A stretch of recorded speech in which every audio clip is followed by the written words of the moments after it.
अस्सलाम वालेकुम दोस्तों, मेरा नाम है वसी और आप देख रहे हैं मेरा यूट्यूब चैनल वसी MG। दोस्तों, आज की वीडियो बहुत ही अहम है, बहुत ही इंफॉर्मेटिव है।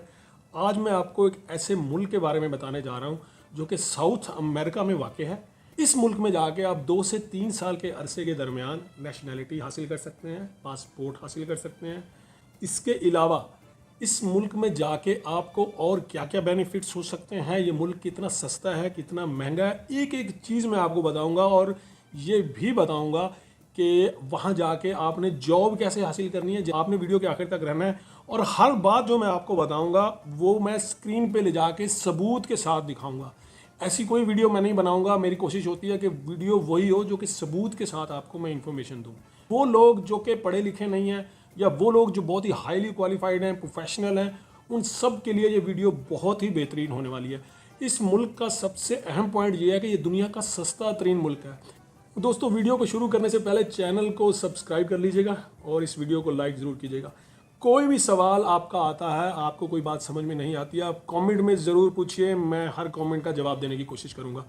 तो दोस्तों, अभी मैं आप लोगों को स्क्रीन की तरफ लेके जा रहा हूँ और वीडियो के एंड पे मैं आपको ये बताऊँगा कि आपने वहाँ जाके जॉब कैसे हासिल करनी है और उसका तरीक़ेकार क्या है। तो अभी हम चलते हैं स्क्रीन की तरफ, इससे पहले कि आप बोर हो जाएँ। अच्छा, जैसे ही आप जाएंगे गूगल पे जाके आपने ये वाली जो वेबसाइट है विजिट वर्ल्ड टुडे, ये आपने टाइप करना है। तो आप ये देखेंगे ये पेज खुल रहा है अभी। और हाँ, अब ये पेज ओपन हुआ। जैसे ये पेज ओपन हो रहा है तो आप ये देख सकते हैं कि ये जो वेबसाइट है ये बहुत ही बेस्ट वेबसाइट है। ये सब कंट्रीज का यहाँ पे ये लोगो डाल के ये सब दिखा रहे हैं उनका झंडा। तो इस तरह करके अब आपने तो इन्फॉर्मेशन लेनी है एक्वाडोर की, तो आप एक्वाडोर टाइप करेंगे तो ये एक्वाडोर आ गया। अब ये पेज खुला। अब आप ये देखें कि विजिट एक्वाडोर, वो ये इन्फॉर्मेशन, बेसिक इन्फॉर्मेशन ये दे रहा है कि उसका कंट्री कोड ये है, उसका फोन कोड, फिर राइट हैंड ट्रैफिक है। US डॉलर करेंसी के तौर पे वहां पे यूज होता है, वहां पे और कोई करेंसी नहीं है, US डॉलर ही यूज होता है। स्पेनिश लैंग्वेज है, ये थोड़ा सा मसला है, ये आपको सीखनी पड़ेगी। और एयरपोर्ट्स तो हर कंट्री में होते हैं। अब आप नीचे आएंगे तो देखें वो ऑप्शन दिखा रहा है कि ट्रीटमेंट है, इमिग्रेशन, ट्रैवल, वर्क या एजुकेशन।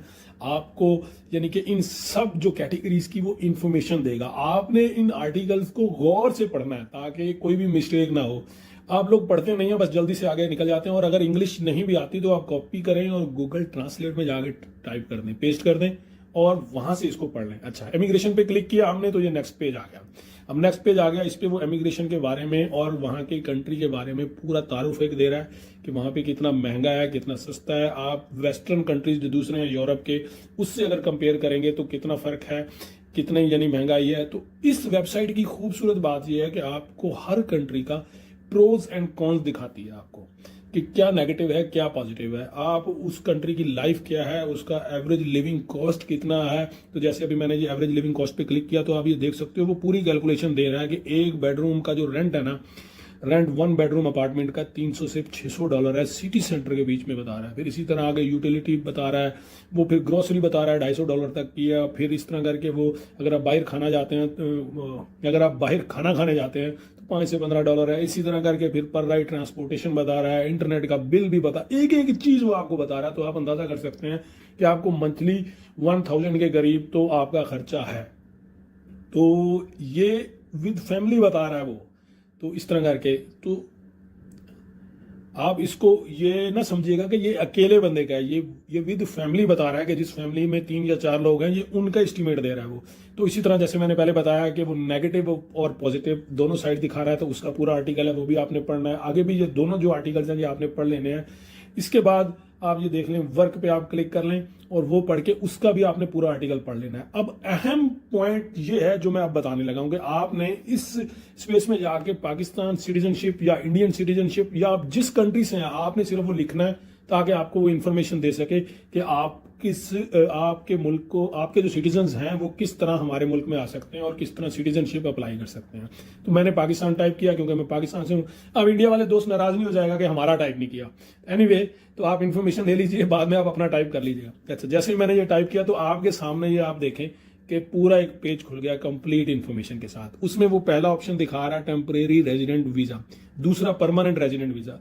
अब टेम्परेरी वीजे को आप समझ लें, टेम्परेरी वीजे को ये कहता है, टेम्परेरी रेजिडेंट वीजे को ये कहता है कि ये अगर आपके पास वर्क परमिट है, यानी कि बहुत सारे प्रोफेशनल हैं, जैसे आप दुबई में, अमेरिका में, इंग्लैंड में या किधर भी जाके वर्क परमिट के ऊपर काम करते हैं, उस वीजे का नाम है वीजा नंबर 12। तो उसको वर्क वीज़ा भी कहते हैं।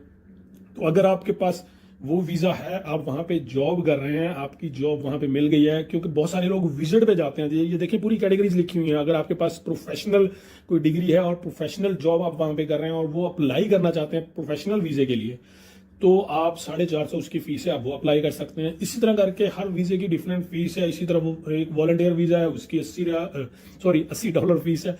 तो ये सारी चीज़ को आपने गौर से पढ़ना है, मगर यहाँ पे आपका रेलेवेंट है वर्क वीज़ा। अच्छा, वर्क वीज़ा आपके पास है, उसके बाद अब आप देखें कि आप परमानेंट रेजिडेंट वीज़े पे आ गए हैं। वो कह रहा है कि आप इसको गौर से पढ़ेंगे, this type allows an unlimited stay in Ecuador. में थोड़ा जूम कर लेता हूँ इसको, कि unlimited stay in Ecuador for its holder. अगर ये वीज़ा आपके पास है तो आप अनलिमिटेड स्टे कर सकते हैं। The main condition for obtaining is to live a country with a temporary residence visa for at least 21 month.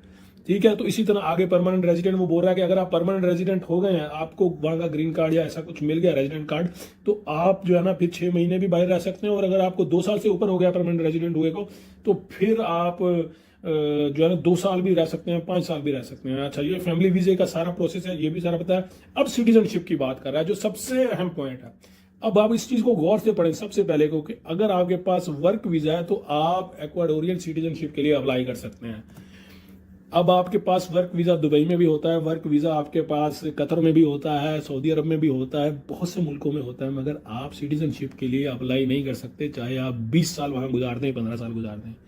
तो यहाँ पे ये बोल रहा है कि अगर आपके पास जो है वर्क वीज़ा है और आप वहाँ पे काम कर रहे हैं, क्योंकि बहुत से लोग विजिट में जाते हैं और वहाँ पे जाके जॉब ढूंढ लेते हैं और फिर वहाँ पे काम करते हैं, तो वो फिर जो है वो ये बोल रहा है कि अगर आपके पास वर्क वीज़ा है तो आप 3 साल तक अगर वहाँ रहे हैं तो आप एलिजिबल हो जाते हैं सिटीजनशिप के लिए अप्लाई करने को। तो 3 साल के बाद आप अप्लाई कर देंगे पासपोर्ट के लिए। अच्छा, आगे वो बोल रहा है कि 3 ईयर रेजिडेंस इज मैंडेटरी। ठीक है, अब उसके बाद वो बोल रहा है the period of permanent residence is reduce to 2 year if the applicant is married to और has a children with Ecuadorian women. अगर लोकल वुमेन के साथ आपने शादी कर ली तो 3 साल का पीरियड जो है वो 2 साल में आ जाएगा। ठीक है, और औरत के लिए तो और आसान है। अगर बाहर की कोई औरत है, वहां उसने जाके किसी बंदे से शादी कर ली है जो कि एक्वाडोर का है, तो उसके लिए तो ये 2 साल का भी नहीं रहेगा, उसको फॉरेन सिटीजनशिप मिल जाएगी। तो ये वो चीज है जो कि मैं आपको बता रहा था कि ये वो कंट्री है कि जो कि अमेरिका के बिल्कुल नजदीक है। अच्छा, अब आप सोच रहे होंगे कि हाँ, इसकी एम्बेसी भी है कि नहीं है पाकिस्तान में। अब आप तो ये परेशान होंगे, तो चलें ये भी देख लेते हैं। ये देखें जी, ये मैं गया हूँ, मैंने जाके एक्वाडोर एम्बेसी पाकिस्तान जो है कराची, क्योंकि कराची में ही है इसकी एम्बेसी, आई थिंक इस्लामाबाद में नहीं है, पर फिर भी आप कंफर्म कर लीजिएगा, हो सकता है इस्लामाबाद में भी इनकी एम्बेसी हो। तो ये आप देख सकते हैं कि आप वहाँ से एम्बेसी की सर्विसेज लेके अपने वीज़ा की वेरिफिकेशन वहाँ से करवा सकते हैं। वीज़ा की फीसेज सारी वो वहीं पे हो जाती हैं। वीडियो के आखिर में जो मैंने आपसे वादा किया था कि मैं आपको बताऊंगा कि वहाँ जाकर आप जॉब कैसे हासिल कर सकते हैं, सेम वैसे ही आप एज ए विजिटर वहाँ पे जाएं। एज ए विजिटर वहाँ जाके आप एक एक चीज़ को पहले वहाँ पे परखें, देखें, सोचें, समझें, और उसके बाद फिर आप वहाँ पे जाके जॉब अप्लाई करें। जॉब अप्लाई करने के बाद जब आपको वहाँ पे जॉब मिल जाती है, तो जैसे ही आपको जॉब मिलती है, आप वहीं पे रह के अपने विजिट वीज़े को कन्वर्ट कर सकते हैं वर्क परमिट में, जो कि वीज़ा नंबर 12 है, जो कि पहले मैं आपको स्क्रीन पे दिखा चुका हूँ। जब आपका वो वीज़ा कन्वर्ट हो जाएगा, और उसमें मज़े की बात यह है कि जो टाइम आपने एज ए विजिटर भी वहाँ पे गुजारा होगा, वो भी आपके सिटीजनशिप की एप्लीकेशन के टाइम काउंट होगा। तो आप जैसे ही 2 साल पूरे करेंगे वहाँ पे काम करते हुए, तो आप सिटीजनशिप के लिए अप्लाई कर सकते हैं। तो ये एक सिंपल प्रोसेस है वहाँ पे जाके जॉब हासिल करने का। कोई रॉकेट साइंस नहीं है, कोई लंबी चौड़ी बात नहीं है कि ये करें और वो करें, ऐसा कुछ भी नहीं। एज ए पाकिस्तानी या एज एन इंडियन, या आप एशिया के किसी भी मुल्क से हैं, अगर आप इस मुल्क की नेशनलिटी हासिल कर लेते हैं, यानी कि एक्वाडोर की नेशनलिटी हासिल कर लेते हैं, तो आपके ऊपर बहुत से मुल्कों के दरवाजे खुल जाएंगे। जो प्रोसेस हम लोगों के लिए इतने टफ बनाए हुए हैं अमेरिका ने या कनाडा ने या यूके ने या और जितने भी डेवलप कंट्रीज हैं यूरोप के, वही सेम प्रोसेसिंग अगर आपके पास इस मुल्क का पासपोर्ट है, तो वो प्रोसेस सब ऑफ हो जाते हैं। एक नॉर्मल सा प्रोसीजर होता है जिसके थ्रू आप इन सब तरक्की याफ्ता मुल्कों का, इन बड़े मुल्कों का वीज़ा हासिल करके इन मुल्कों में भी जा सकते हैं। अच्छा दोस्तों, एक्वाडोर के बारे में पहले भी बहुत सारी वीडियोस बनी हुई हैं यूट्यूब पे, मगर किसी भी वीडियो में मुझे कंप्लीट इंफॉर्मेशन किसी सबूत के साथ, किसी रेफरेंस के साथ नहीं मिली। तो इसलिए मैंने सोचा कि आपको एक एक पॉइंट जो है डिटेल से बताया जाए और सबूत के साथ वीडियो बनाई जाए, ताकि लोगों को सही इन्फॉर्मेशन मिल सके। तो दोस्तों, उम्मीद करता हूँ आज की ये वीडियो आपको ज़रूर पसंद आई होगी, और अपने दोस्तों के साथ इस वीडियो को शेयर कीजिएगा, चैनल को लाइक कीजिएगा, सब्सक्राइब कीजिएगा, और मिलते हैं अब ऐसी किसी अगली वीडियो में। तब तक के लिए इजाज़त दीजिए। अल्लाह हाफिज़।